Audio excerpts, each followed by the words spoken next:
Okay, we're live. Okay, so before we begin the meeting, I like to make a known that the Food Council is meeting on unceded Mi'kmaq territory. It is the ancestral homeland of the Mi'kmaq First Nations people. I think we have quorum, so we'll call the meeting to order. Time is it? 5:35. So on the agenda, appointing the meeting secretary. Thank you, Katrina. Me? No, we're not doing that anymore, are we? Nope, but if we have. No. I was just, got a brain fog. I was just looking at you when I was saying it. Wait, do we have a volunteer? Okay, On the floor? Sean's here, I'll be right back. Okay. Just continue. Let's see if we can find a volunteer to take minutes. Anyone? I didn't bring a laptop or anything. I had mine out and it's dead. I'm sorry. Borrow mine. Well, Are we actually starting? Yeah. We're not going to wait for more people? Well, I'm just trying to find we have quorum, Okay. and it is 5:30, so.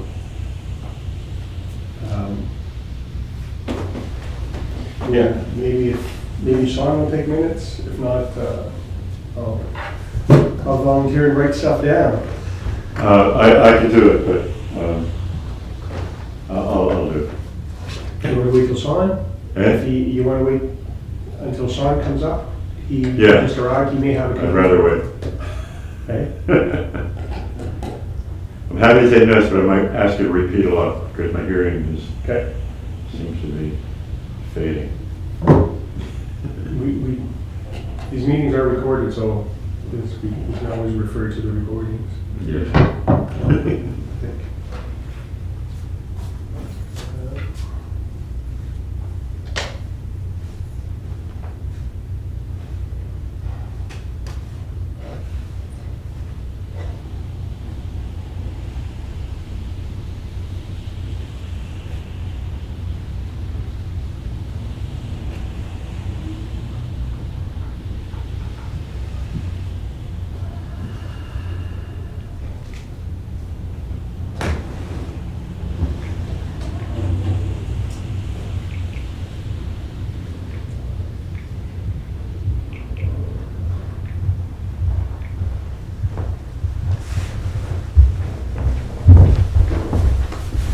Did we find We were waiting to see if Sean wanted to volunteer to take minutes. I should be able to, yeah. As long as my computer has enough charge. Your computer's not charged? Well, it should have enough. I'll check when I, Okay. yeah, I just came here straight from work.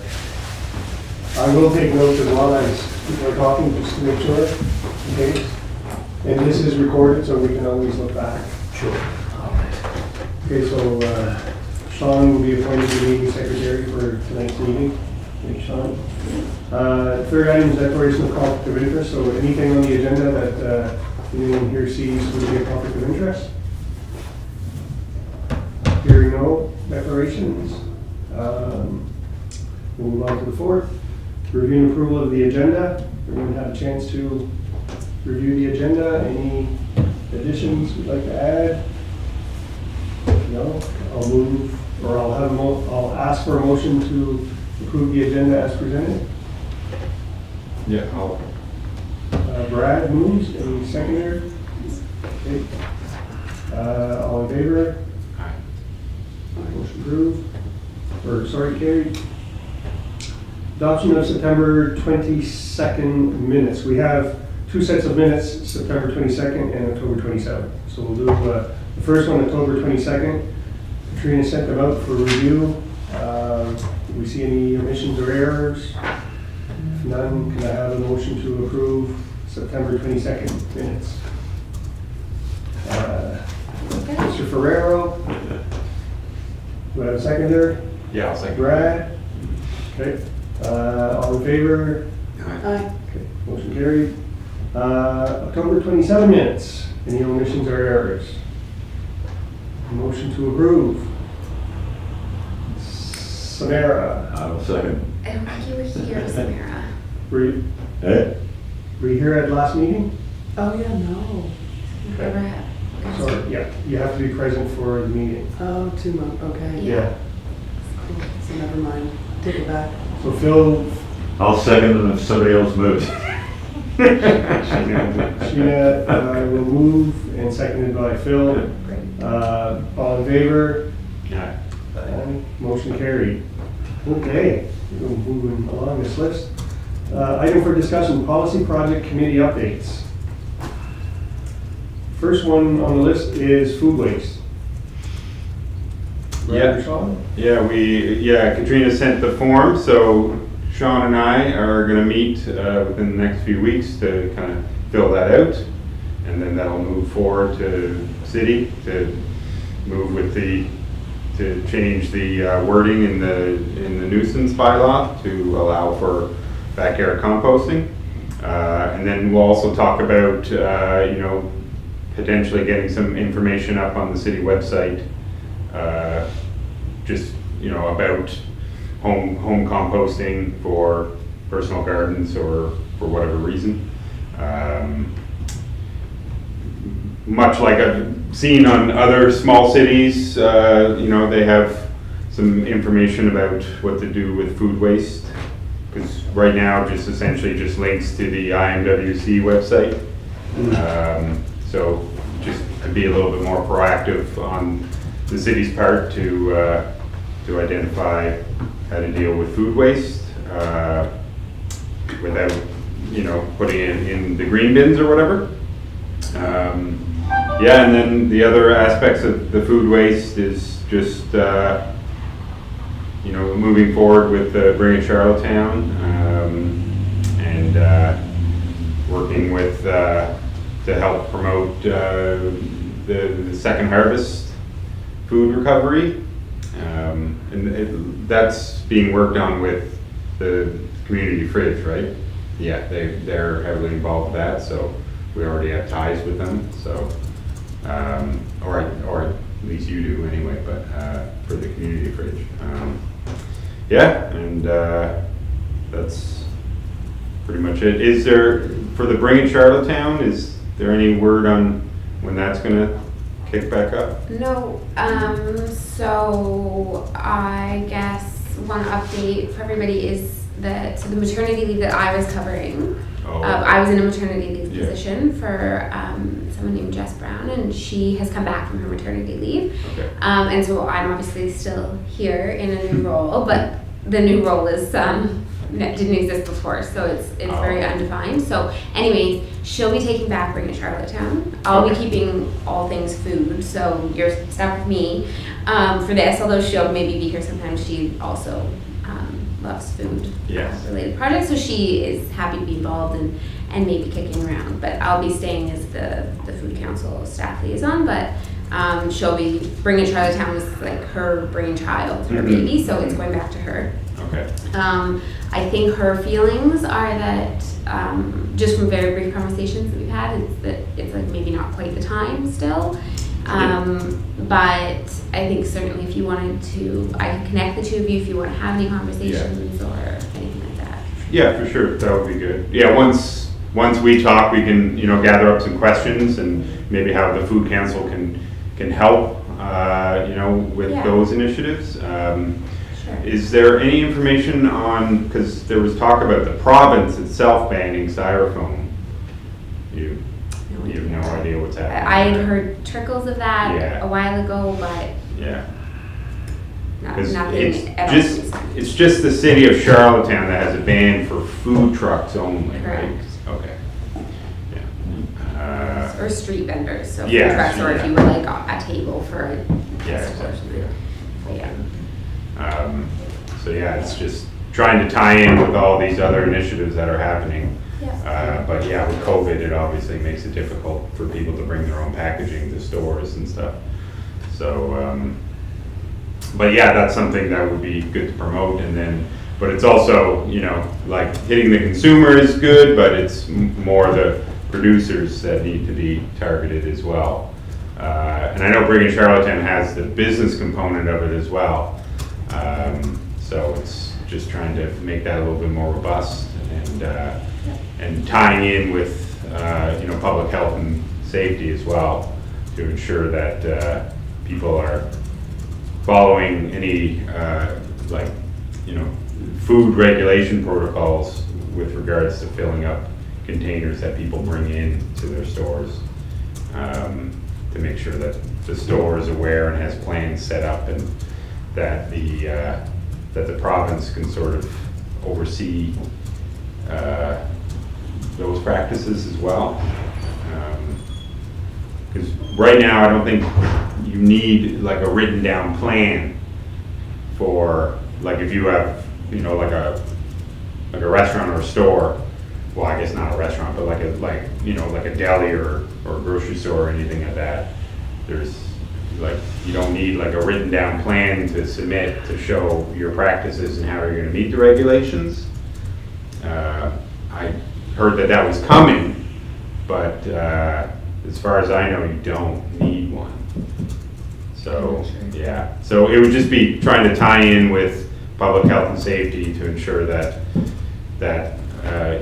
these stores that are going to be taking in packaging, Tupperware or whatever that people bring in for their food, to make sure that they have protocols in place to make sure things are safe and clean. I guess one comment, I think that's like a really important piece. One comment I would just make is like, I guess maybe when you and Sean, Mm-hmm. and I don't know if she knows or not, or no, I guess Megan could Yeah. potentially.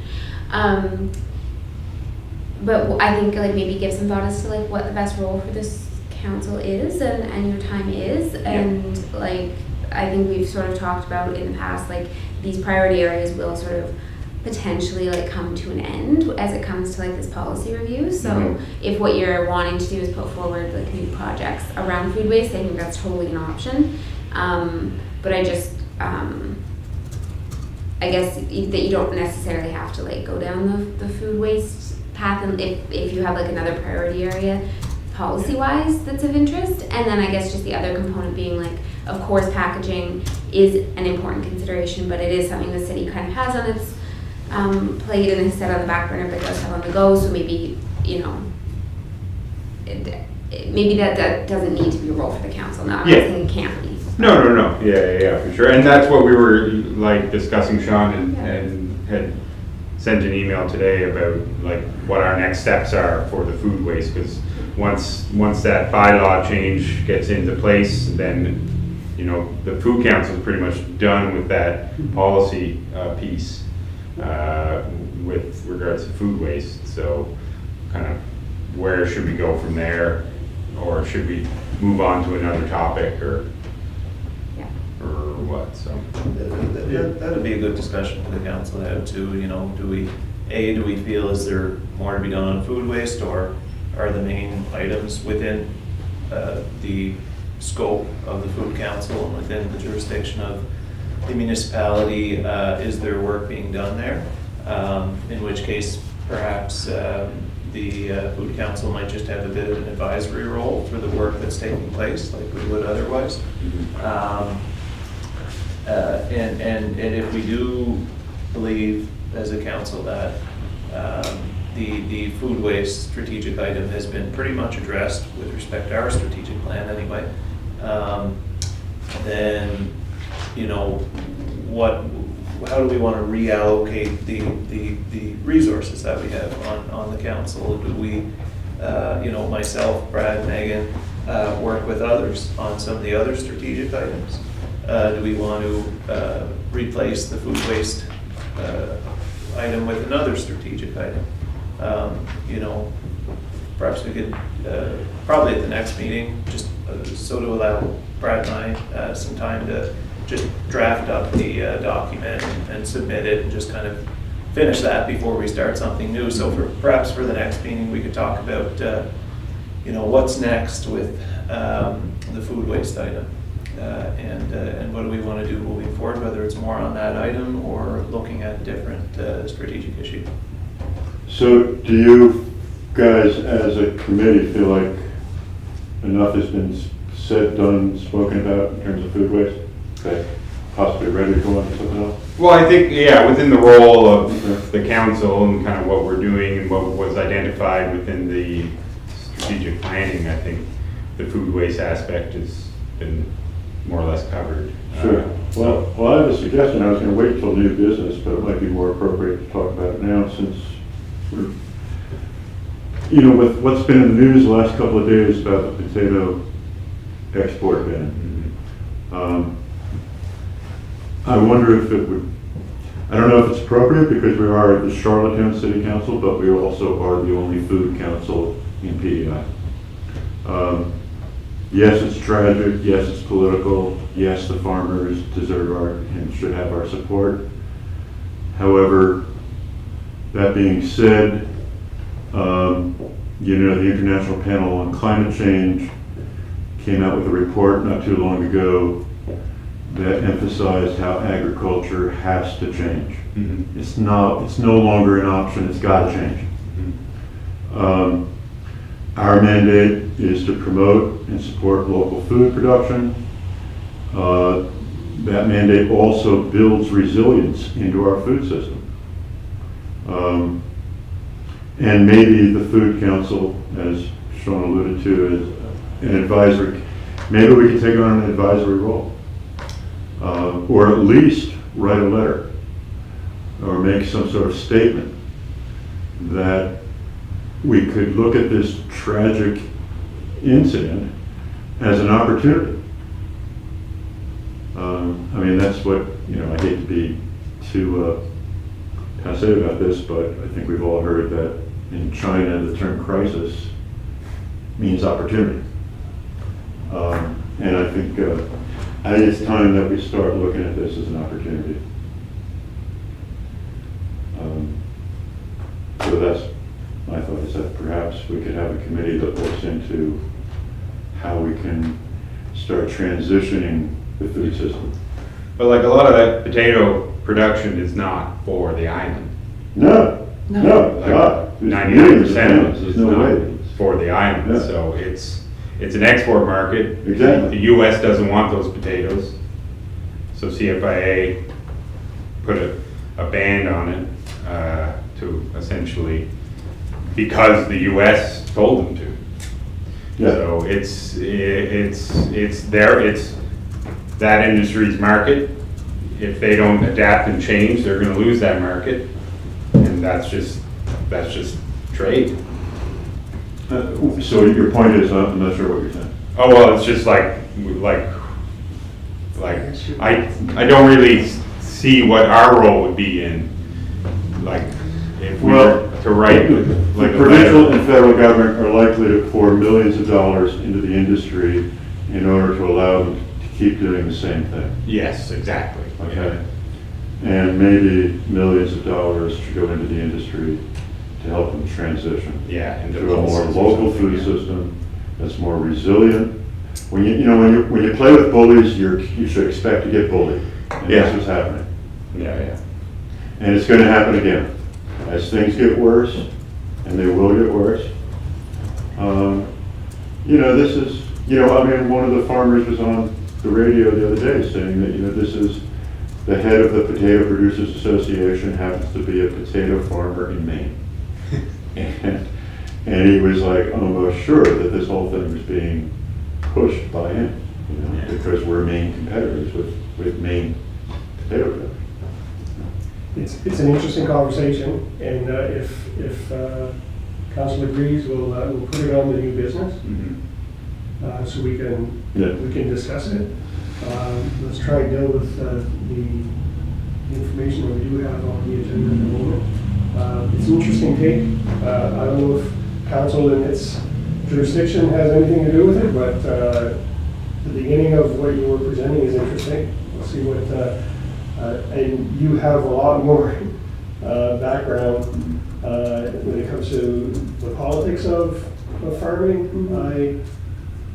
I think. Well, when it comes to those things, how much pull power really do we really have? Well, we create as much as we want. is my thing. It's, Okay. and we'll But discuss like, how it do they in the- view the city of Charlottetown Food Council? Do you know what I mean? Like, Yeah. I think it may be outside of our jurisdiction, Will they but listen? let's put it on new business. okay, And great, we'll- new business. We'll continue chatting because I tend to think this could take a while to discuss. Mhm. Anything else on the food waste? No, I think we can, at that next steps kind of discussion at the following meeting, and we'll have, at that time, submitted the form. Yeah, My just que- 2 quick things. One with the form, once you guys have it, if you don't mind circulating it, Yeah, just yeah, before, for sure. to get kind of like everybody's approval Yep. before it kind of gets forwarded on to council. And I'll actually find out, we may have to bring it to the next meeting. We may have to vote to take it. Maybe we could do that over email though. Yeah. And then the second thing, just, Sean, you mentioned like other food related things going on. I'll just remind you of what we discussed, I think it was last time, that the city does have a large food waste project going on with Second Harvest and all that. So there is a lot of food, just, that doesn't, it's not to say anything. Just for, while you're discussing and making those recommendations and thoughts.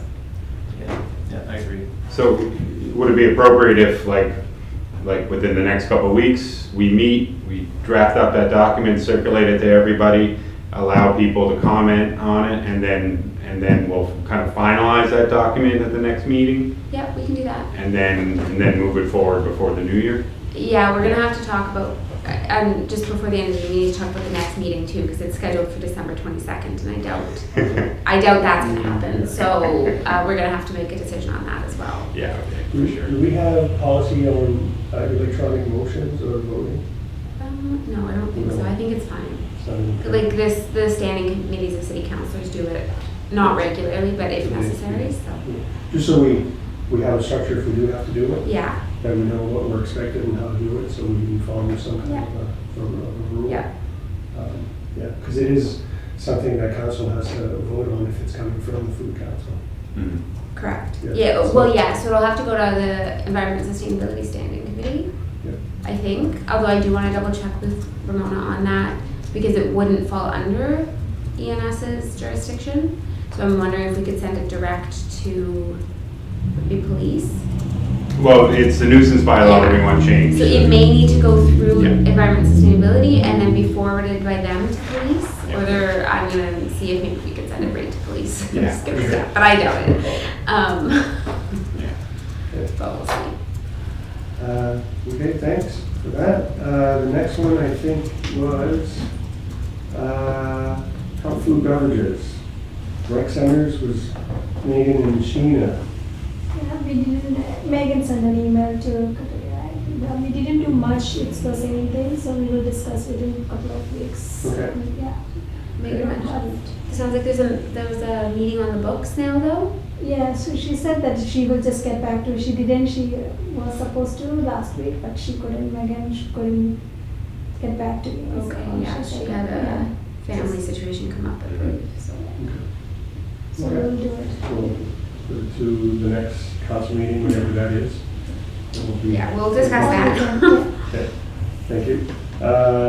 Next item is backyard food production, Phil and Samara.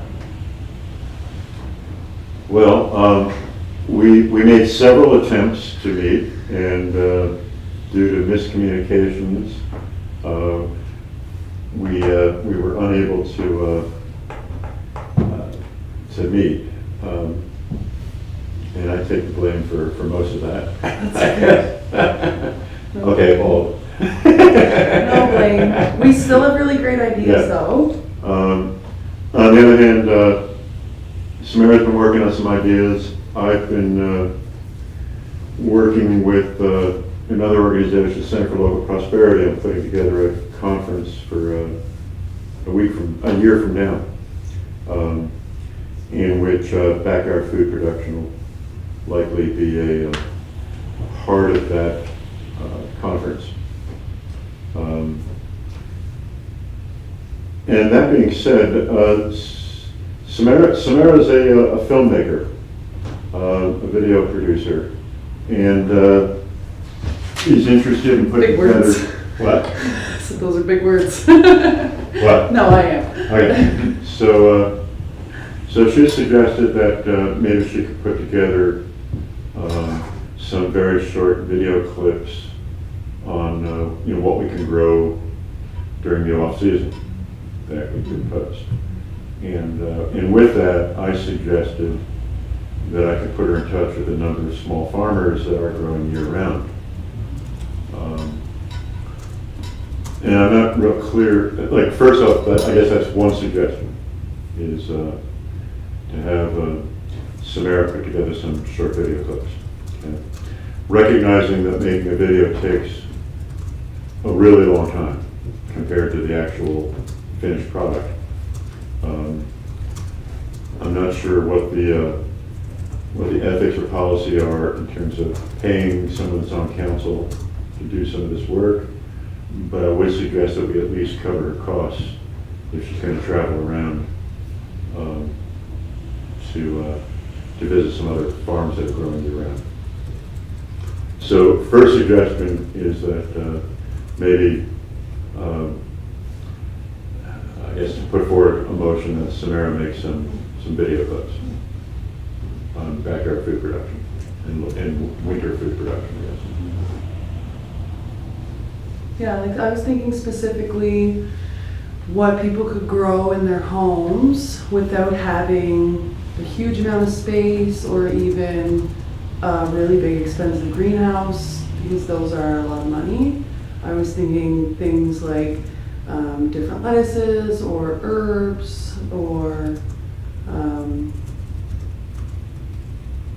well, whatever else we get the ideas for, I guess. But things like that are fairly easy to grow that could help. Would it be okay if I suggest that we put that item, because it's a project, into new business? And we look at the policy part of the backyard food production? Mhm. So we'll just separate the two, because there might be, there are things that I will need to discuss because you are on food council as well. So let's separate that from what you're doing as a committee on food policy, because it sounds like it's more of a project. Okay, yeah, you weren't here last month. I have a presentation on edible landscaping, and Samara took that presentation and added some graphics to it and kind of condensed it, and it's a work in progress. Yes. But the idea was that we could come up with a final product that we could put on our website or link to the city page or whatever. Yeah, I think that's a good point though, Bernie. Like, I think that the video stuff is great, and we did include it under this last time, but as Bernie mentions, this is intended to be kind of about more of the policy work going on, and I understand you guys have been working more at it from a project perspective, but there was a lot of, I do think it's important that we bring back a discussion on all the work that was done prior to now by Karen and Morgan around backyard food production that's kind of just sitting right now. Is that with the poultry? Yeah. What if we don't like that idea? Well, then it doesn't have to be you that works on it, but that, I guess that was like the project that was being looked at, or that was like the intent behind that part of the project. I don't think that was the intent. That's not what I had understood. That's not what we okay. signed up for. Okay, that's, which is fine. Yeah. I think I Poultry missed. production was mentioned, but the committee that formed backyard food production was about backyard food production, not Yeah, chicken. but I think we tried to make it clear that there was a lot of work done there that would be being picked up by that committee. And if you two aren't Yeah. interested, then that's No, fine, okay. and No, that's fair. I just Yeah. did, I had a total misunderstanding of what this was about. I thought this was about like teaching people how they could grow food in their backyard to be Yeah. able to sustain themselves through the year yeah, on their own food. okay.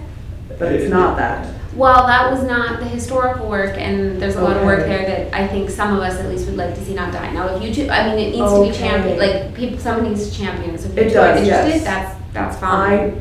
don't agree on the whole, everyone having poultry in their backyard in Charlottetown. And that's So maybe okay. I shouldn't be on this team. Yeah, no, you can, No, it's not to but say you we- can't stay on the team and do exactly what you guys are doing, it's just Oh, that. I think what we might be able to do is take out the animal part Yeah. of that, and provided if there's someone on the committee that wants to champion that, because the folks who were championing that are no longer on the council, and they did not have a chance to complete it.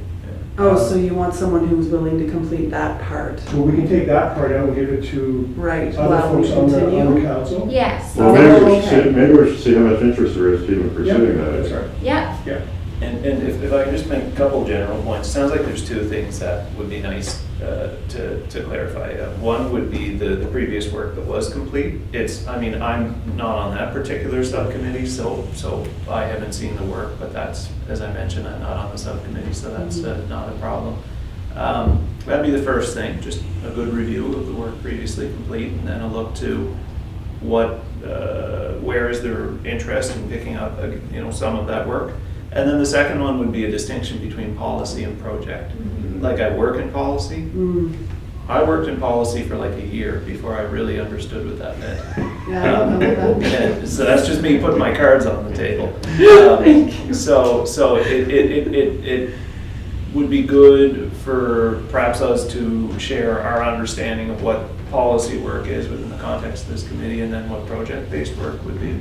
Yep. Yeah, like when I think of policy work, it would, kind of a classic example would be a recommendation for a bylaw change. That's very much in the wheelhouse of policy. Right, yeah. Another might be for the food council to take a policy position on an issue. On this issue, we believe that X, Y, and Z should happen, or our vision for this issue or topic is ABC. Another might be strategic policy of producing a report or something like that. Those are a few examples. Then you can get into operational policy, policy and procedures, etc. Policy work oftentimes involves program development, which can overlap quite a bit with project work. So I would just suggest that we just have a common understanding of what we see as in and out of scope.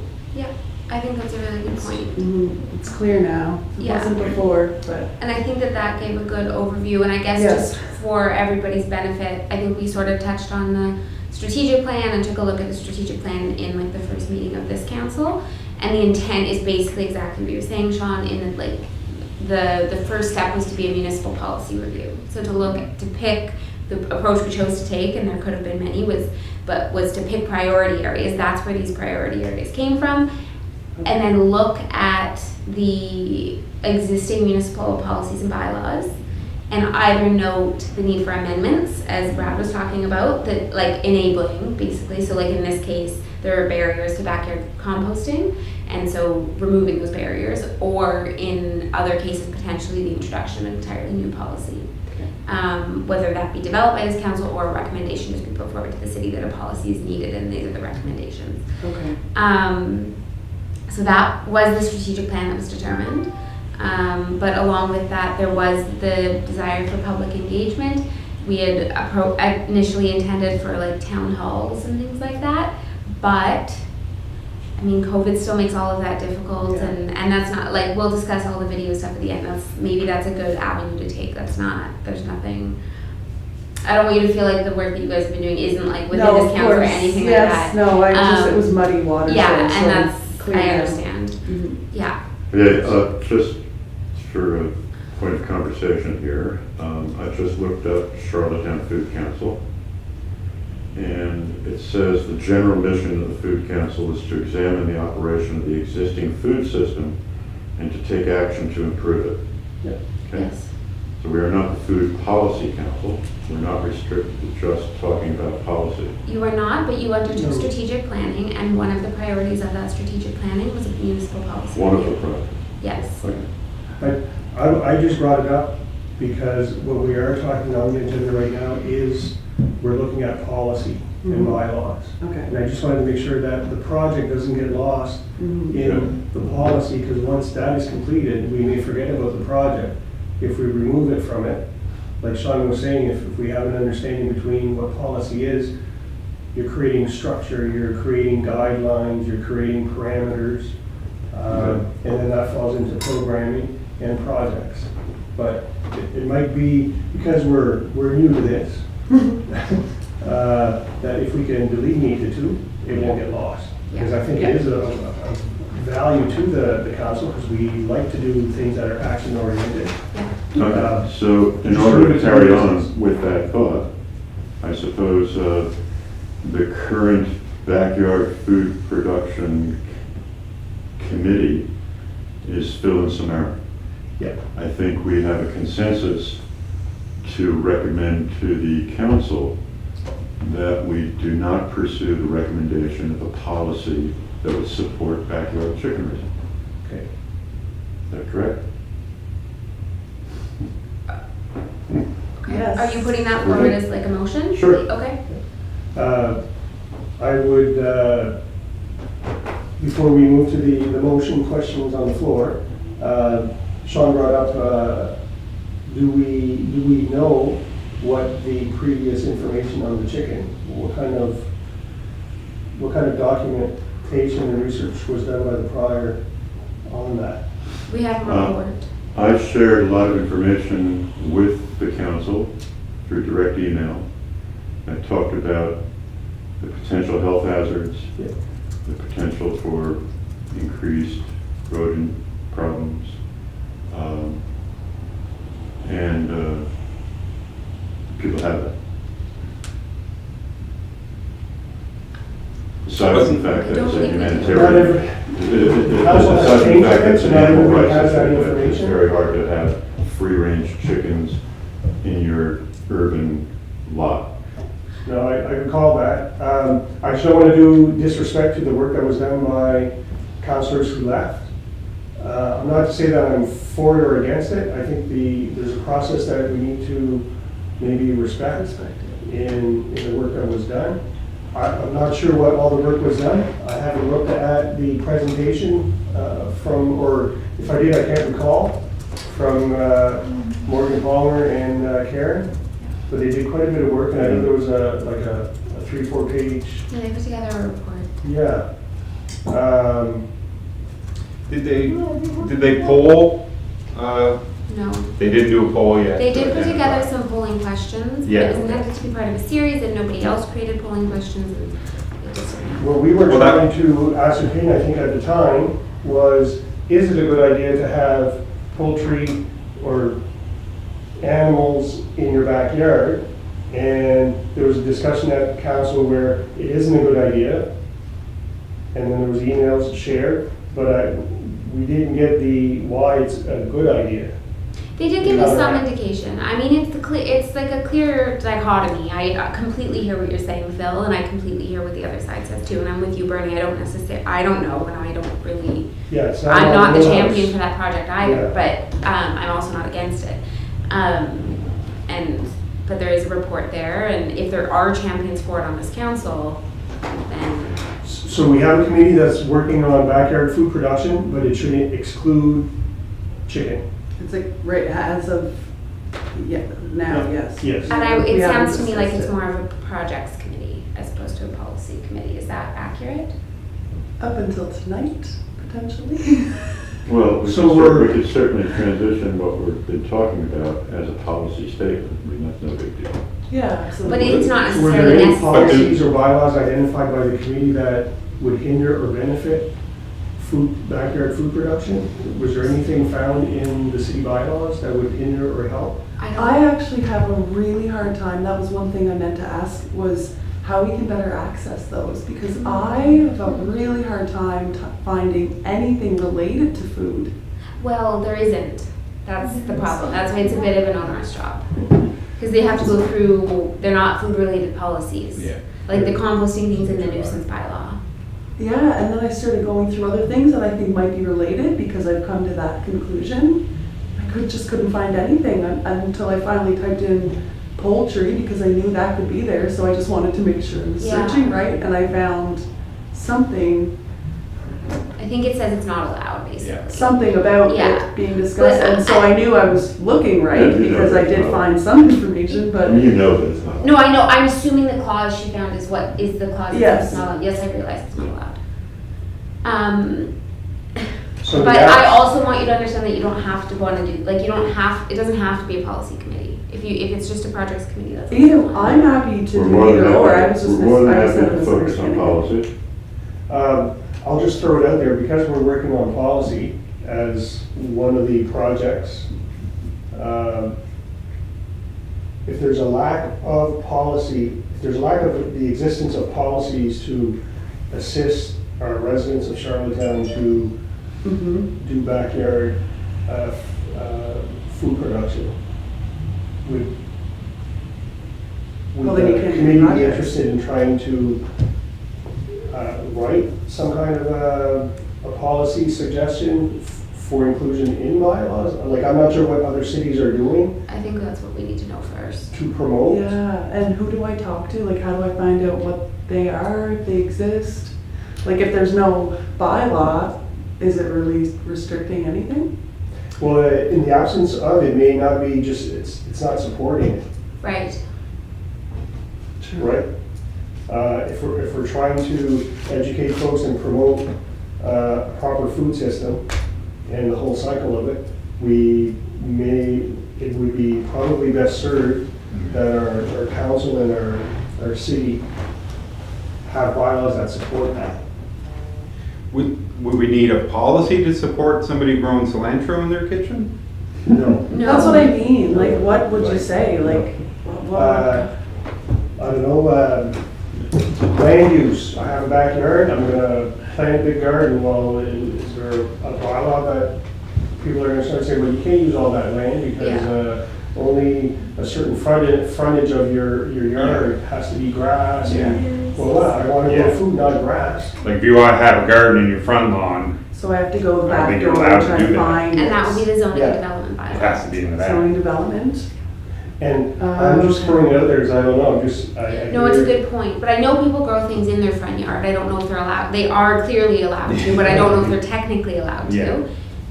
Because you hear councils like in Moncton, they stop someone from moving. Yeah. 'Cause So they're it's worth bylaws. looking at and making Yeah. sure it's protected, I Okay. guess, I would say. It's also something later on the agenda is the official plan, and it's also something to consider for there. But yeah, for the poultry, I think it was reaching out to the community, seeing if people wanted that, and then if that's something that the larger community of Charlottetown wants, then it would make sense for the food council to help moving forward. But I don't really see, like I heard it was linked to a food security issue, but I mean, it's very expensive to grow chickens to get a couple dozen eggs. Yeah. Like there's not really a food security issue with that aspect. So changing that policy it's a nice to have more so than anything. So if enough constituents in Charlottetown want it, then I think it would make sense for us to do it, but it's reaching out and getting that information first. And that's what Karen and Morgan were working on. But then their term ended before they were able to. Exactly, yeah. And we haven't heard anything from the public No, about, I want chickens in my backyard. yeah. I haven't heard that. But I also think that we need to make sure that if we do that kind of poll, somebody's prepared to take that on. Yeah. I would want to review the report that the previous members did before, taking a firm position. But I don't mind saying at this point that I would definitely have reservations about backyard poultry production and, unregistered livestock production in general, just for biosecurity reasons. We're in a pandemic right now, possibly due to a zoonotic disease, but also for animal welfare reasons as well. A lot of people, smallholders of animals, have really good intentions, but they just don't know what they're doing, and the animals suffer, and they don't get good medical care. They don't get, the proper environment to live in, feed, etc. So I would definitely have reservations there, but just out of fairness to the previous members, I'll, if folks are willing to share the previous report they did, I'll take a look at that before, making up my mind. And that's something that we could I work think so, on Yeah. as, once the food waste committee is you know. Great, well, why don't I, Wrapped if up. you put it as an action item for me, I'll circulate it, and maybe you can include that in your discussion when you're discussing next steps for Awesome. food waste, if this is something you'd be interested in taking on or not. Yeah, for sure. But- And we still have a motion on the floor to not allow. Well, I'll withdraw that motion if those guys are willing to look into it further. Okay, so motion removed and, okay, we're good. I have a quick question, not on the poultry, but the policies again. If we cannot find, or if it's, how can I word this? If it's not restrictive, so like I said, the back door going in and trying to find, like, for example, the zoning development, like you said, can we come up with a policy that's not there? Yeah, Like, yeah. we can write them, like, for example, anyone who, I mean, this is a really wild example, it might not be, anything, but let's say anyone who makes under a certain amount of money, we can provide you with these seeds that you can grow over the winter or something, I don't know, like a policy like that, or not really? Mm, I mean, that's a big one, because That's I a big realize one. that would be a lot of money, but, Yeah. But I think, yes, you can, I'm on the we probably can't do that, but Right.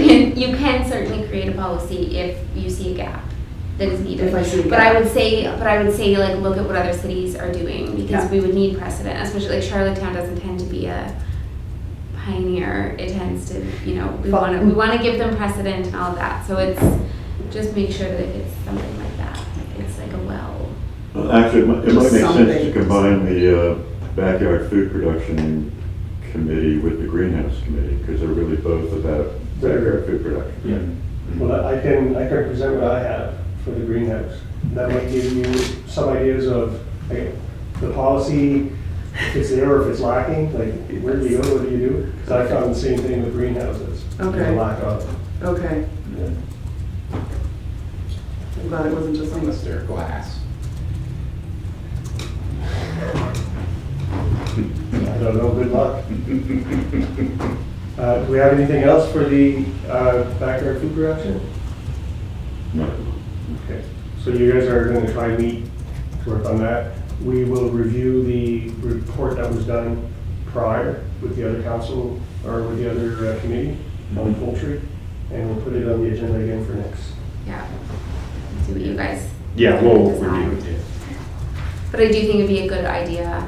I Just guess to- even if the choice is to not move forward, it's probably good to just like have a formal decision on Mhm. that. It's informed, yeah. Okay. Thank you very much. We'll move over to greenhouses. That'd be me. So, I did send you my thing, but I saw the email, but I didn't get it You till I got got it, here yeah. for this meeting. I'm just gonna briefly go through it. So, for greenhouses, I looked at, because it's the food council, and like Katrina says, the city likes to see precedents and, what people are doing. And so I looked at the integrated community sustainability plan in 2017 that the city itself put together. And so the public engagement had 426 respondents, and 49%, 191 stated that ensuring the production and accessibility of locally grown food was top priority. So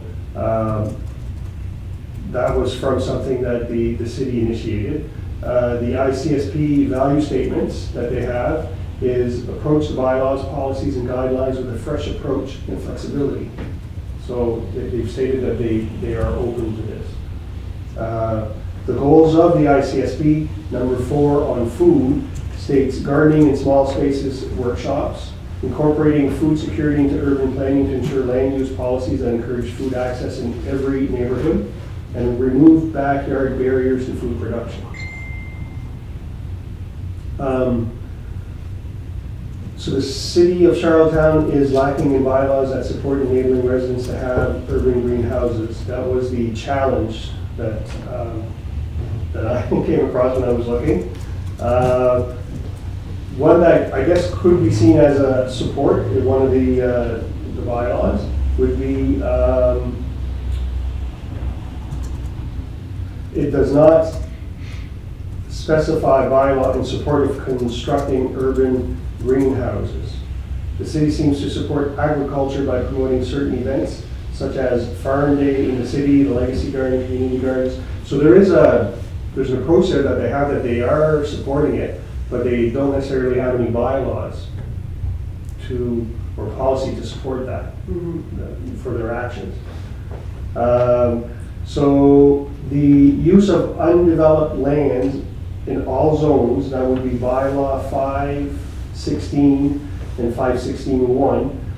It states a parcel of undeveloped land in any residential zone that has at least 325 feet of lot frontage and 1 hectare or 2.45 acres in a lot area may be used prior to its subdivision, servicing or development for any of the following purposes, and there was A to G, and one of them was greenhouse. That's quite a big property though, too. Quite a big, that's commercial, I would think. Yeah, There'd be nothing in the city. that would be well, it outside. is. Two- Oh, I see. 2.5 acres, but that is the policy that they have around greenhouse. So that doesn't help backyard No. greenhouses or backyard food production. That's more for a industrial. Mhm. Another one, and I put it in the hinder as well, temporary structures bylaw 411B. It states, for a greenhouse or other seasonal structure or building in any zone where it would be permitted by this bylaw for up to 6 months. So it's putting a limit, you can only have it up for 6 months. A greenhouse Yeah. in your backyard? Well, it doesn't say in your backyard, it just says for a greenhouse or other seasonal structure or Yeah, we building should. in any zone where it would be permitted by this bylaw for up to 6 months. So again, it's just, I'm assuming that means without a permit. doesn't So you have to say. have a permit to have a greenhouse? You might have to, I mean, you have to have a permit to do, Like for any outhouse? yeah, like that's not even, Yeah. like, yeah. It's just, it's reasonably. the lack of. So it doesn't really, policy's supposed to guide you and inform you. This, Exactly, there's so lack. can It's we, lacking. The other one. can we and then it- provide the permits so people don't have to pay for them? Sure. Yeah. I'll just keep going with the bylaws that they have. Sorry. The other one is uses prohibited in all zones bylaw, and that's bylaw number 5.2.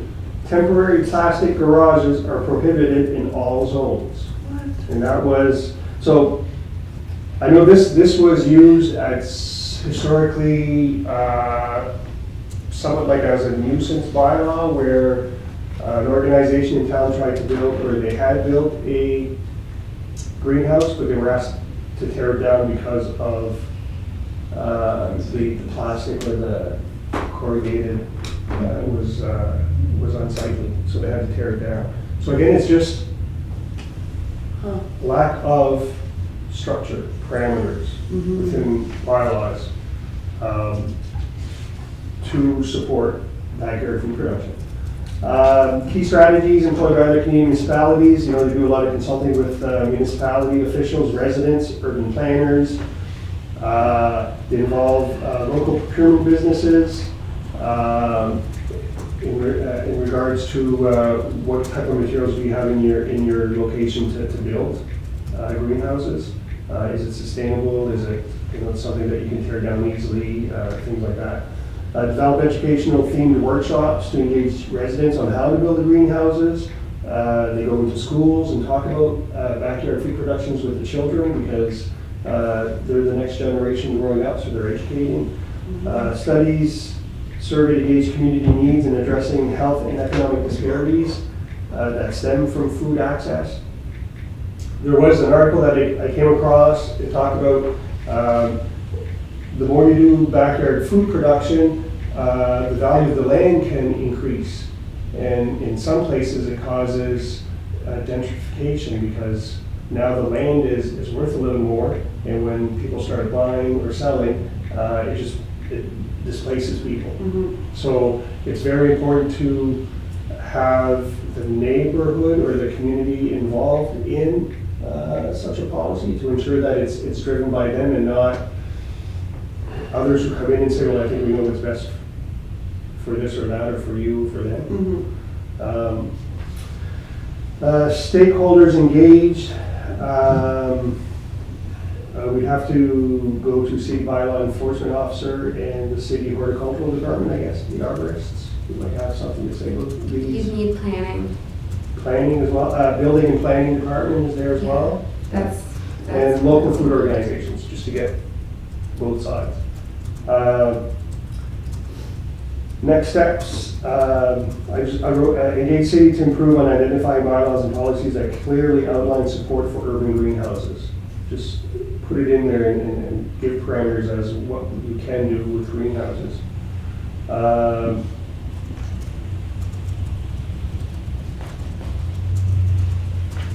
I followed the template that was sent. So I tried to fill out everything as much as possible. Policy recommendation, further food council discussion required. We have to sit down and do some policies. We can access some policies from other cities. The City of Moncton has an urban agriculture and food security policy. City of Edmonton urban agricultural development guidelines. Green City Scholar Project for the City of Vancouver that was conducted by UBC. There was an interesting article in the UK about politicians plans to weed out barriers to urban agriculture. I like the fun. We're weeding out barriers. It was an interesting article on what that council did in London to promote urban food production. That's it in a nutshell. There just doesn't seem to be enough. Like if you're looking for a greenhouse, when you do the search, it doesn't come up. You really have to read the whole document page by page to try and figure out where it is, where it's located. But the restrictions are around like the unsightliness of greenhouses, right? That's the main reason why the city doesn't. It seems like it's time specific, so 6 months. We live in Canada, so I don't know if, I don't have a greenhouse. Can you have a greenhouse all year round? Yeah. Absolutely. Certainly. Okay, so that's a hindrance to backyard food production. Yeah. The plastic thing, you can't have a plastic, so it's called a, not an ancillary, a secondary building. Yeah. It can only be there for 6 months, it can't be plastic. Just the use of those words, if a neighbor was not happy with something being built and they look at these bylaws, you might have to tear down your structure. Because there's a lack of support, of guiding policies.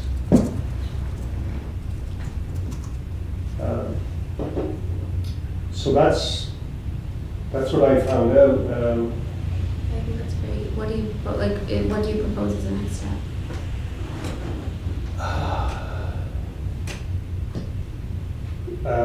Further research into what kind of policies maybe other cities have put together.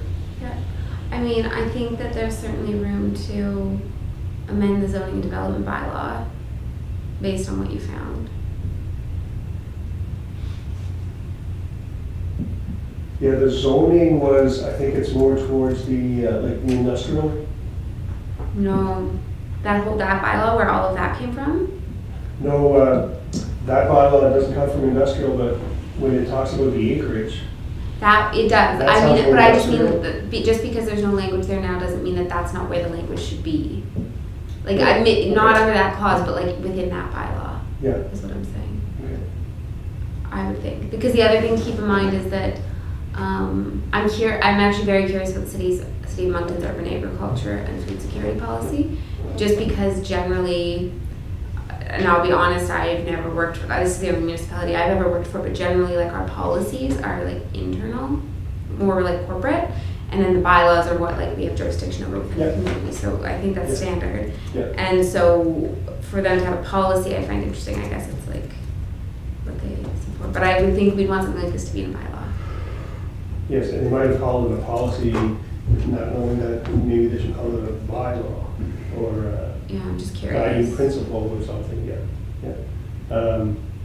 But communities that would be similar to our size, I mean, we are rural, even we're a city, but we're kind of rural. Yeah.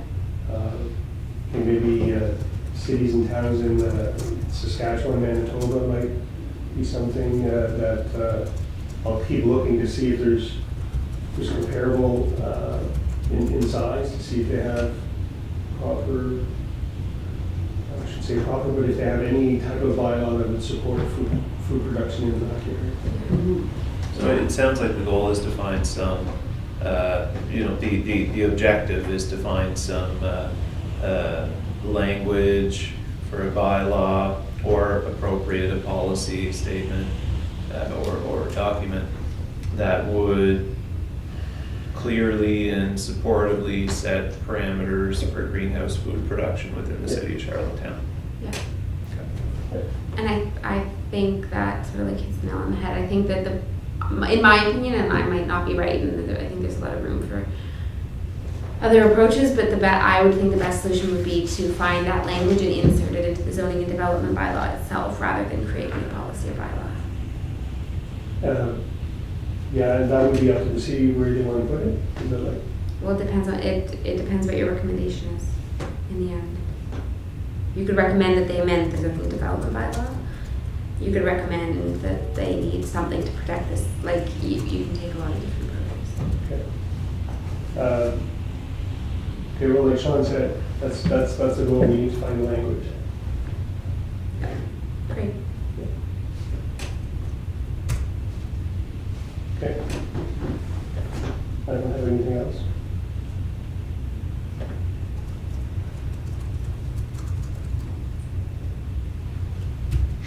Next is food asset map. Sheena, Samara, Jordan.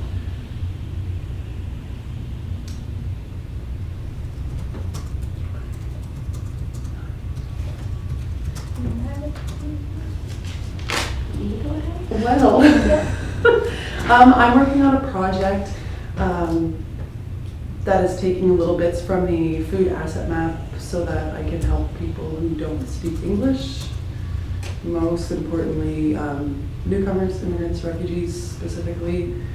So I'm basically making like a poster version of the food asset map, but I'm really only pulling the things from it that they'll use.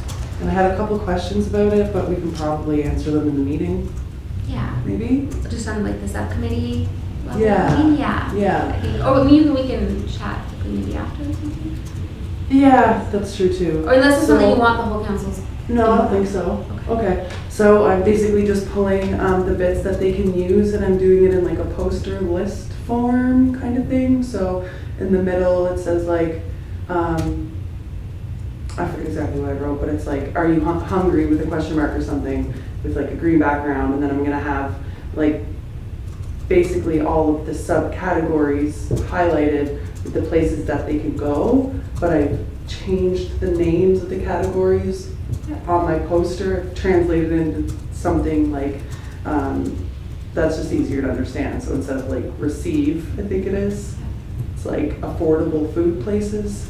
So there's some I actually left off that are on there that I wouldn't want to send, for example, my clients to, because I know they couldn't afford it. So I'm really making like a visual for places that people can go, that if they're really food insecure, this would be somewhere that they can go to find some sort of guidance or help. And then I'm going to have that translated into, well, as many languages as I can, basically, that I feel like need it. Mandarin, probably, Somali, Arabic. And the idea would be to have that as a resource for newcomers at And then I would have that as a resource. And then also, do you think we can put it on the website, the council website? I think we could put it on the website as like, you don't even have to have it in English, you can just have it like, I don't know, maybe on the same page. And you could have, or maybe under the resources, you can have like another link that says other languages or something, or like maybe a little symbol so people know. Yeah. Typically, newcomers who are navigating English websites know what to look for to get it in the language they need. And Right. it's typically like the same symbol or whatever. Yeah. And then I was also going to, and I tried to contact her today, but she was not working. I'm going to try to get it through Link as well, Institute for Newcomers to Canada, to see if they can kind of pass that around.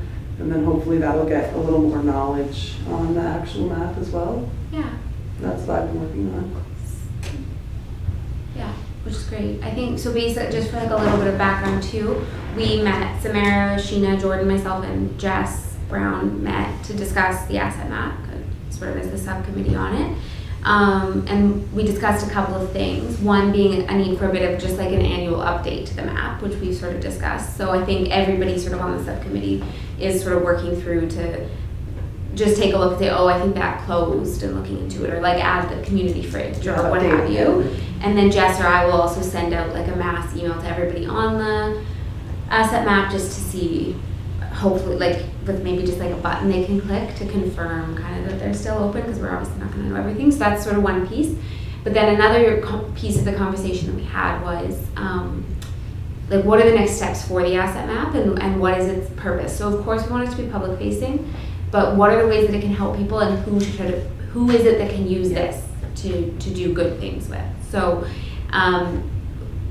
just sort of naturally our conversation ended up going down the route that Samara's talking about, because there was the conversation of like, is it in different languages? Is it how it would be a lot of effort to get it in different languages? And we sort of came to the conclusion that there's probably only like a subset of the things on that list that are really important for a newcomer or somebody that didn't speak a lot of English. So that was where that resource came out of. But then through that conversation, it sort of highlighted exactly what Jess and I had been thinking, in that what we really want to do is get the resource into the hands of people in the community who can use the information in that asset map. It is a resource to the public, no question, but it's also a huge resource, even more so to people who are just doing their jobs and could use it. So like the Newcomers Association, making this resource for them based on the information that this council has collected. So as we go through and update it, one of the things that all of us will be doing is pulling in those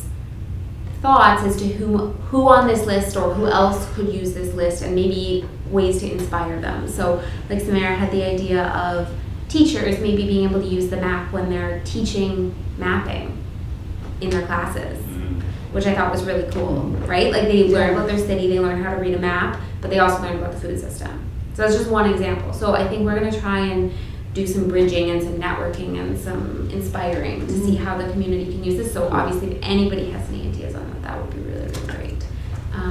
Because we've done a lot of talking about like how we can get this more to the public and more public facing, and I think we do want to do some social media posts and stuff to make sure people know it's there, maybe give them some ideas of how they can use it. But ultimately, I think we see the biggest strength in the connections it can create and the resource it can be to people that can take it to a new level, as opposed to, it's great that it can show the public, you know, where they can access emergency food sources and that kind of thing, and local food and all of that, but I think it has things, you know, well beyond that, and getting it into the right people's hands is how we do I think that. the part of informing them in their own language.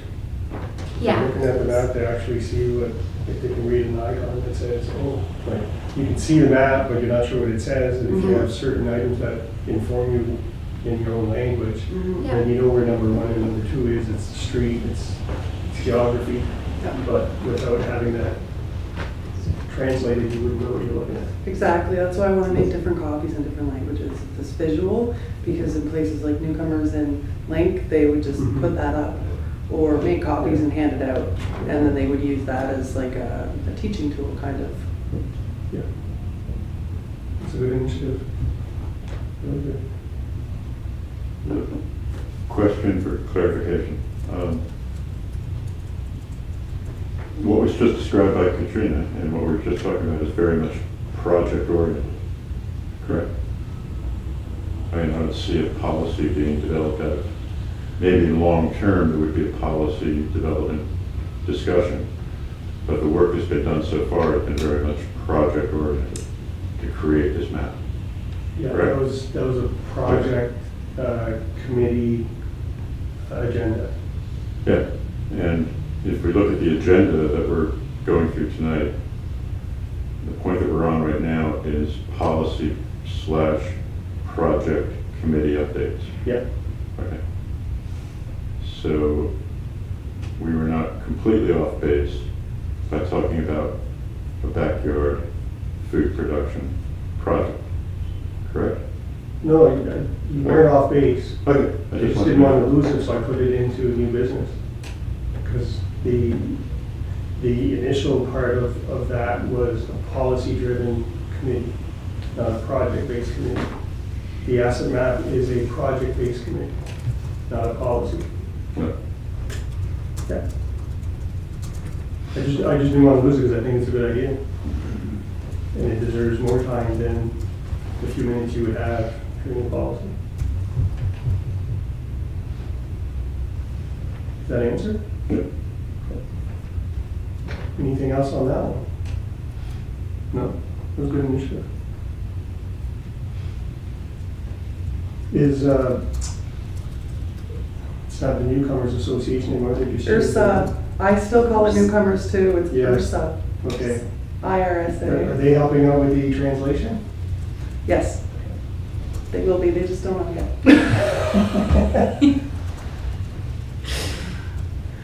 I know it won't be an issue.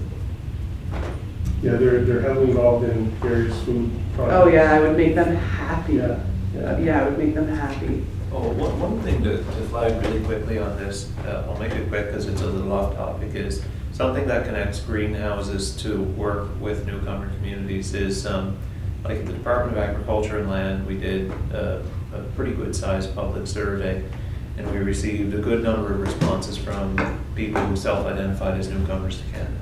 And one of the questions we asked was, do you have any suggested projects or programs that you'd like to see happen in agriculture and PEI? And we had quite a few responses from newcomers pointing to two related things. One was just directly greenhouses. Mhm. People want more projects around greenhouse food production. Mhm. And that was related to for a greater diversity of fresh produce available year-round. Mhm. And we kind of interpreted that to mean like familiar foods, culturally relevant foods, that sort of thing. So there may be some nice overlap there between the greenhouse work, depending on where it goes from the policy side of things, Yeah. and then outreach to newcomer organizations. Yeah, because most newcomers do come here with a lot of skills in gardening, Yeah. just not on this cold land. So if they had access to a greenhouse or to, more education surrounding that, I think it would make a difference too. Sean, I don't know if you realize, but we have, at the Legacy Garden, we have 3 community greenhouses of various sizes. They use that a lot. One that we just finished building. Excellent. That's hopefully a 4-season greenhouse, yet to be seen, because this will be the first winter. All right, Yeah. all right. I'll stay tuned. The next on the item is Charlottetown Food Recovery Network update. Yeah, so I think do you even know what it's talking about, Brittany? No. Okay. You So you missed last meeting, and we also did that section in camera because it wasn't public yet, but the province has now done their release, so we can talk about it publicly. That's the Second Harvest food recovery app project. I think I updated everybody on it when we applied for the funding, Yes. which was months and months ago. But we received the funding from the Climate Challenge Fund. Okay. So it's a $53,000 project, and we're partnered with Farm and Food Care on it through PEI Federation of Agriculture. And the premise of the project was there was 3 parts. One was to do a study on the scope of food waste or the state of food waste in Charlottetown. Second being to do a fairly large-scale education and marketing campaign with targeted outreach and information sessions and that kind of thing, as well as more general public education around food waste, and then specifically driving people to use the Second Harvest Food Rescue app, which we've talked about here before. So basically that app connects producers and retailers and those that have potentially extra food with those that can use it. I know the community fridge is on there and can get donations. So they do have Second Harvest has a representative in the Maritimes, and they are already doing work on PEI, but they would be, through this project, they'll be hiring a coordinator for the project that's in PEI. So, and then the third part is a small scale infrastructure fund. So we reserve $15,000 for infrastructure purchases like fridges, freezers, like canning equipment, things basically that people receiving the donations might need to be able to accept an influx of donations. Or like potentially they could put another community fridge outside their organization or something, you know what I mean? Like those types of things that would be capacity building. So we did receive the funding. We selected the Second Harvest Food Rescue app as the app that we use. There's a few different options, but we chose them because they have like footing here already, and a maritime representative specifically. So Farm and Food Care PEI is technically the lead on it. So they've entered into a contract with Second Harvest, and Second Harvest will be not only the app we use, but also leading that study around food waste, which hopefully will be commencing soon. They're in the process of hiring the coordinator, and then planning and executing the marketing and the education and the stakeholder engagement through, I guess that's not quite the right word, but basically recruiting people to the app and helping them to use it. When do you think that launch is going to be? Is it like a soft launch date? Or? Yeah, so we're kind of working through it already. The study will hopefully begin as soon as the coordinator's in place. So hopefully, like honestly, in the next couple of weeks, ideally. We were planning to announce it next week, but because of the potato stuff, we're going to hold off. Doesn't feel like a good time to be encouraging producers to give away their food for free. So we're probably going to do a formal announcement in January that will announce the funding, announce the partnership with Second Harvest, something like that. So council members, we're aware of it now. Is the public aware of it? Or It hasn't been formally announced, but it was presented to Environment and Sustainability Standing Committee last week or the week before. So, and it was announced through the province. The province announced the successful projects, but there's not a lot of details there. It's public knowledge. But it's, Yeah, okay. so, Well, congratulations on thank you. receiving. Yeah, I'm excited about it. But yeah, I'll keep you guys posted, and certainly like as we move through it, I think all of you are well connected to people that may be interested in receiving donations, giving donations, for just promoting it. And yeah, and also your input on like messaging and stuff is certainly, you know, Second Harvest they are experts in this, and certainly within the city and Farm and Food Care, there's a certain level of knowledge and expertise, but I think in this room there's also a lot of, if there are any ideas on messaging or that kind of thing, it's welcome. Good news. Thanks for sharing. Any questions, Katrina? On that? No? Don't go away because you're on deck again. Shoot, I have to go actually. City of Charlottetown official plan update. Yeah, so I have my name there, but really this is just stemming from the fact that it came up last time, which I guess you don't know Bernie's doing here, so sorry about that. I said it like you should know, but you don't. But I mentioned last time basically that the city will be undertaking the creation of a new official plan. Okay. Work has somewhat commenced. We're in the process of like early stage work on that.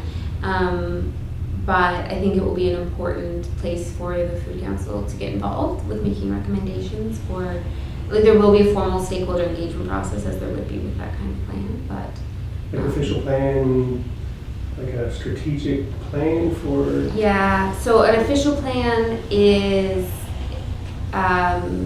it's mostly about land use planning. Okay. But land, obviously, everything that the city does generally requires land in some regard. So there are things, there is like a generally in an official plan, there always is a big section specifically guiding the growth of the city. Like how are we going to plan the city? But there are also generally sections on, you know, on the environment, and most have like urban agriculture components in there where we're prioritizing these things. They're fairly high level, but they're also kind of a precedent-setting document, so it gets referred back to a lot in terms of decisions that get made. So although it's not very concrete or specific, it's important. So that will be happening. Honestly, when I put this on the, things have changed a lot even in the last few days just since I put this on the agenda. So we're also probably going to be undertaking strategic planning for the city at the same time. But that has yet to be approved by council. The official plan is being done right now because we received a fairly large pot of money through the federal gas tax. So it's going to be happening. Whether the strategic planning will be happening alongside it will be decided next week by council.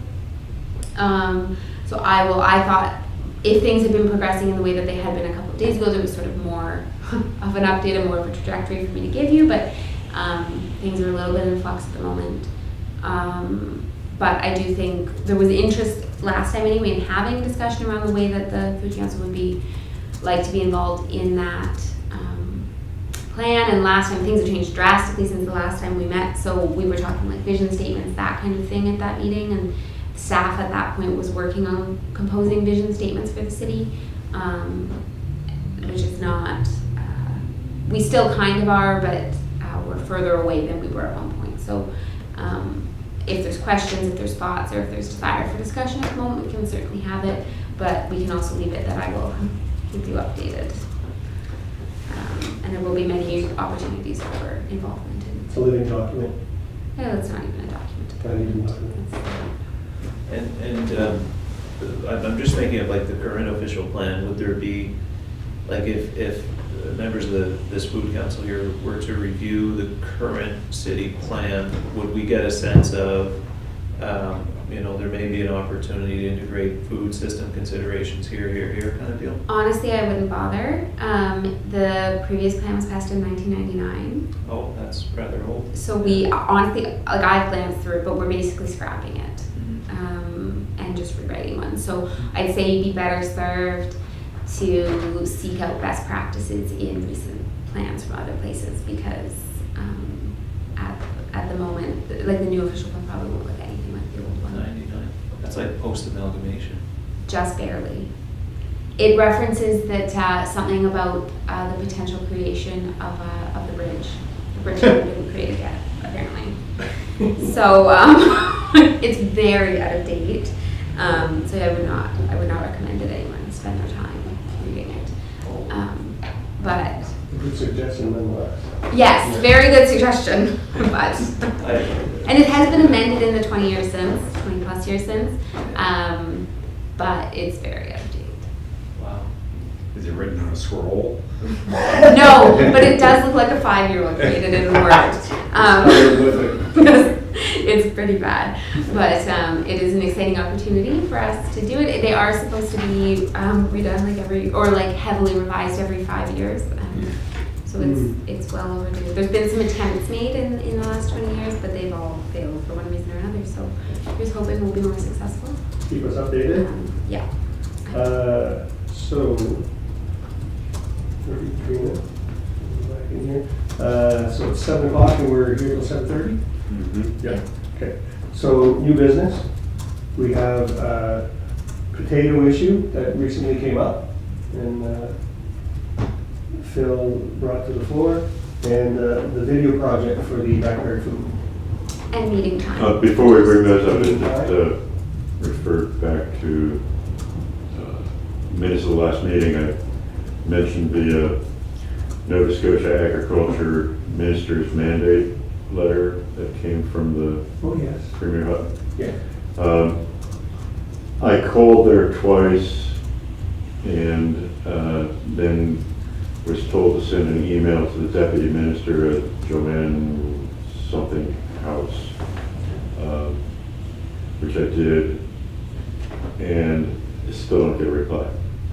So I plan to pursue it because I'm afraid they might have just shoved the mandate letter under some rug or something. Well, I thought somebody was listening. Yeah. But so far I haven't gotten a reply. Okay. Thanks for being, staying on their backs on it. So, is that something you'll, whenever you do get information back, just let myself or Katrina know, we can add it to the agenda? Sure, for sure. Okay, so potato issue, video project, and we'll keep the meeting time toward the end. Yeah, we just need to have a quick, what do we want to forego altogether, do we want to move, that kind of thing, so. Okay, so I think you're involved in both, so I'll let you choose which one you want to. Sure, well, tell you what, I just thought that, you know, as a Charlottetown council, food council, we represent basically 50% of the consumers on PEI. I think it would be personally, I think it would be a good move for the food council to initiate a conversation on our food system. Our mandate is about promoting local food, and I think that this is a good opportunity to promote it. And I know we had a discussion about what do we recognize as a council to be local? Is it Charlottetown? Is it Charlottetown Cornwall?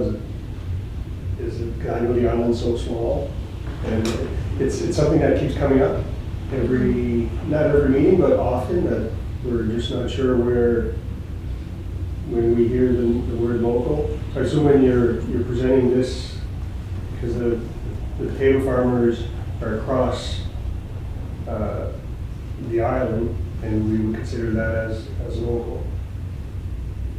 Well, I would venture to guess, I suspect it's a pretty safe guess that the majority of food consumed on PEI is consumed within the borders of Charlottetown, when you think of restaurants and population. Yeah. Yeah, and I think that to your point about a more resilient food system and that sort of transition, that affects the whole island, including Charlottetown. And I see your point fully on that. I think the food system's a lot larger than Charlottetown, and that the area, or that the borders are gray, which is why we have this conversation a lot. But I don't think my concern on this topic falls within that. I think that there's certainly the precedent for it, work around that to like, I guess I don't see that as the barrier here. My concern on a larger scale is that although that is your mandate's also to be an advisory board to the city, which means that the council can't really act independently. So the only way that I see for you to pursue something like this would be to make a recommendation to the city to initiate such a conversation. If this is sort of like a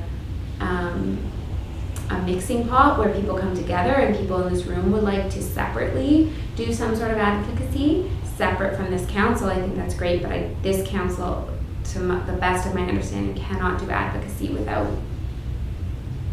because the food council is a city entity, you would be doing advocacy on behalf of the city, which you can't do. We're not a not-for-profit Right. organization. Yeah. But that is not to say that the members of this committee cannot do that. It just, Outside of the council. correct. Or make a recommendation to the city, but. Any other comments or suggestions, or?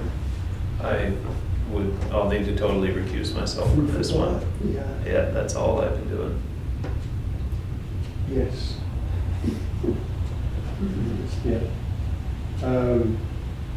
I agree with what you're saying. Yeah. It's, it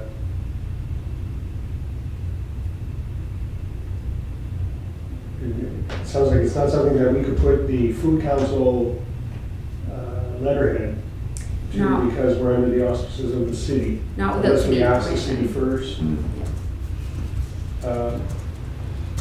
Yeah, no, I hear it. Does that mean, would you still want to try and do that? We could make a recommendation to the city that the food council wants to, and that's if the food council wants to, like, we still have to have that discussion. Yeah. Yeah. Like, what could we recommend to them? To like potato farmers? Like, No. To the city of Charlottetown, To the with how city. we're currently doing agriculture on the island. You would be more recommending, like, so for example, us as a department have gone to our committee before and made the recommendation that they send a letter to whatever, advocating for something. We In basically support of just, the- all we can do is basically ask them on behalf of us to do something. to That's all, advocate. unless somebody, I mean, I'm not saying I'm I certainly don't have everything, maybe there's other ideas, but the way that my mind is working, the way I understand the system, I Right. can't see any other way. What would be the ask? I really think it's worth Yeah. exploring, to Okay. tell you the truth. I Okay. think we're fortunate to have Sean on the council who works at policy of the province, and he's heard this conversation here and can do whatever he wants with it. Okay. We're definitely preoccupied with it. Yeah.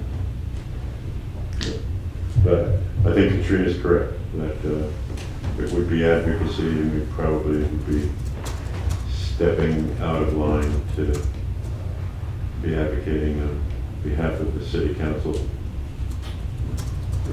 Okay. Okay, we'll, say we dealt with that issue? Yeah.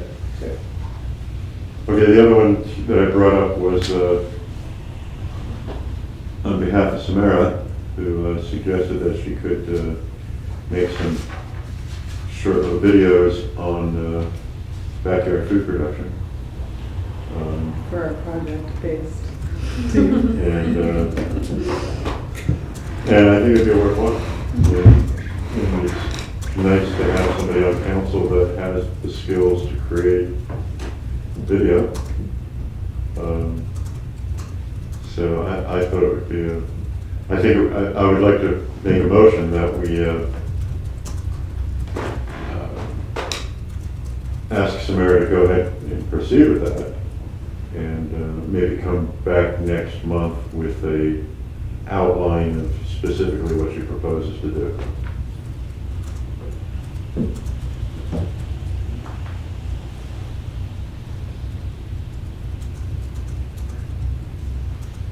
That's my motion. Just so I'm clear, so to have Samara propose an outline on, On specifically what types of backyard food production videos you'd like to produce. And include a budget with that. And can there be? So, there can be, there are a few potential hiccups. Why am I always the bearer of bad news? Because you know what you're doing? Thank you for that. But okay, so one, definitely, like there's budget that can be used. There's I have one concern around sole sourcing. But I think that all that work that you did, Sheena, where we really struggled to find somebody, we might be able to use as precedent to sole source, especially if your dollar value is low enough. And then, but yeah, so that might be okay, but I'm gonna have to ask. And also just even, and also like sole sourcing to somebody on a city, like entity, I wanna ask about. Usually, it's my understanding that sole sourcing is usually allowed as long as it's under a certain amount of money. Yeah, I think ours is like 2,000, 2,500. We could also discuss, if there is no budget or whatever happens after this, we could also discuss, instead of doing, let's say, a bi-weekly or a monthly video to release on the website, we could do less videos with more information. Yep. But that's this, maybe instead of 30 seconds, it could be 60 to 90. And then that way we can still have the information out there and accessible, but we don't want, like, we don't have to worry about, you know, me working 5-6 hours on it every single month, but then we could still have something. And the way it works with the video, the short version is, once I have a lot of the intro and like the ending part, sometimes like once I have the structure up, a lot of the times it's just a matter of changing the info, like swapping out one thing for another, so that just means it won't take as long for maybe the third or fourth video as it did for the first and second. Yeah. So I'm still willing to put in a little more extra work for a couple of videos if that's what it takes.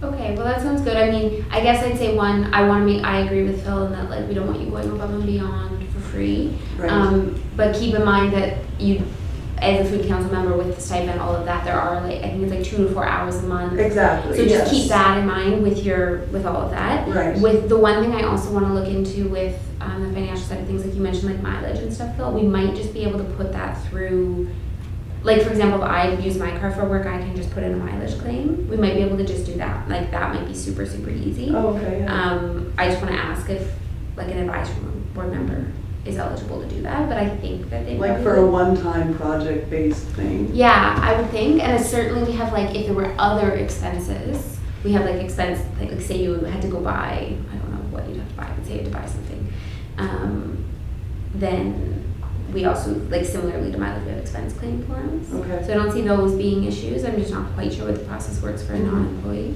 Well, you can always let me know through email. Yeah, I'll let you know for sure.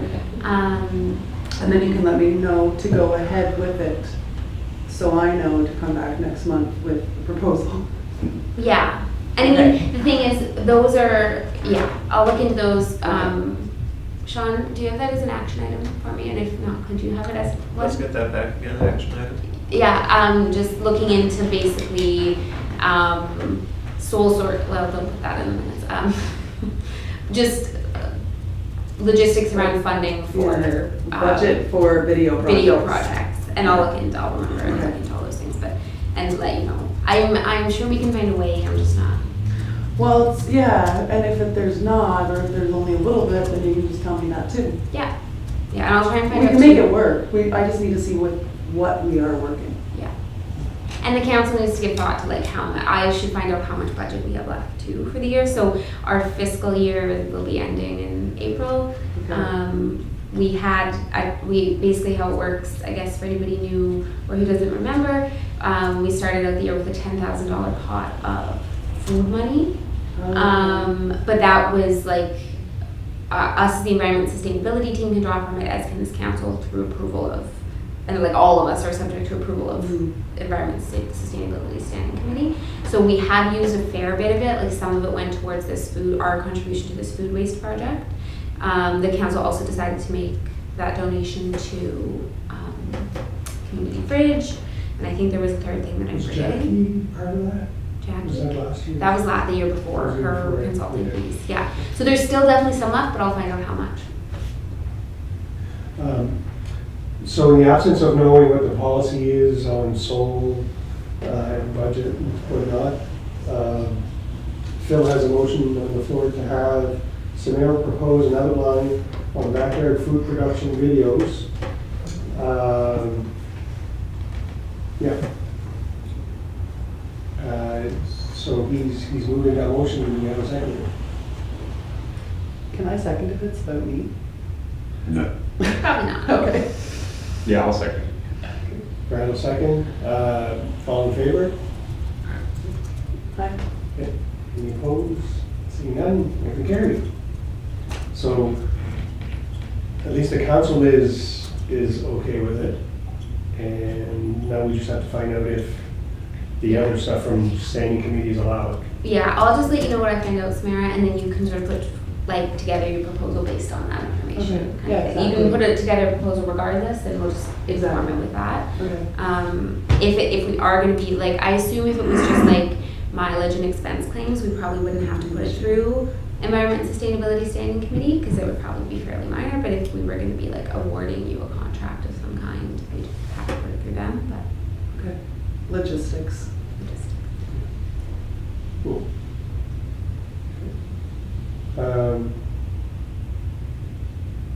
Meeting times.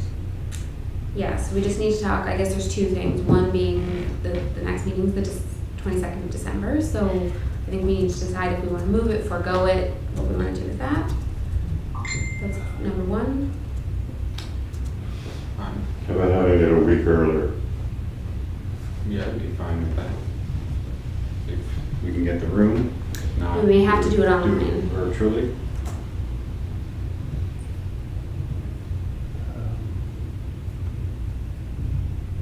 Although a lot of meetings get canceled close to Christmas, so there's a chance that we could have the room because somebody else canceled their meeting. Is everyone gonna be here on the 22nd? Was it the 22nd, or are we looking to move it The 15th. the 15th? Oh, it'd be the 15th, okay. Yeah, I will be around on the 15th. That's another. December 15, yeah. Okay. Is there a way for you to check to see if? The room is on, there's a hold on the room, but if you can put this as an action item for me too, Sean, I will call and see if they think they'll be having that meeting or not. Yeah, and if we can't get the room, then we would either have to pick a different day, or we would have to, oh wait, just a second.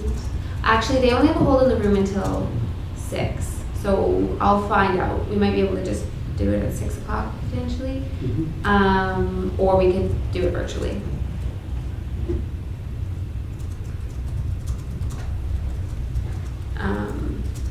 Okay. And for agenda items, I know we're going to meet sooner than we usually do. If anybody has anything they want to put on the agenda, if you just want to forward that to Katrina. Yes, please. Just as soon, whenever you think of it, even if it's, Yeah. It'd be nice if everything was sent like by Friday the 10th, so it gives almost. and a week. usually I send out a reminder, but this time I actually forgot about the meeting until Yeah. yesterday, so that was why I didn't give a reminder, it was so late. And then it gives a bit of time to put it on the agenda. Yeah, Not to say you can't accept an item agenda on Monday or even at the meeting itself. It Yeah. just helps the area.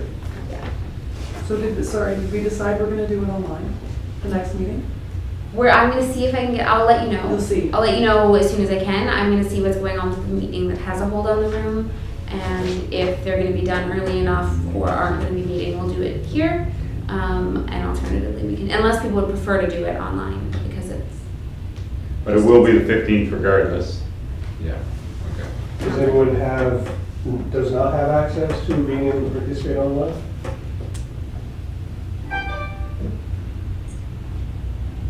Okay. Same time as you. We could do online then if it doesn't work. Okay. It looks like the room might be booked until 6, so there's a chance we move till 6, but, well, I'll just see. Probably same time, either here or online, and I'll let you know as soon as I can. Okay. Second thing though with meeting time, and I'll send like out a doodle or something, I'm taking a course starting in January. It's on Wednesdays, of course. I did last year too, this happened last year too. And so we're gonna have to pick a different day of the week, but. Starting in January?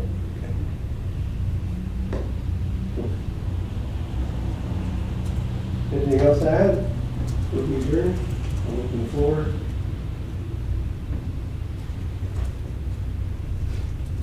Motion to.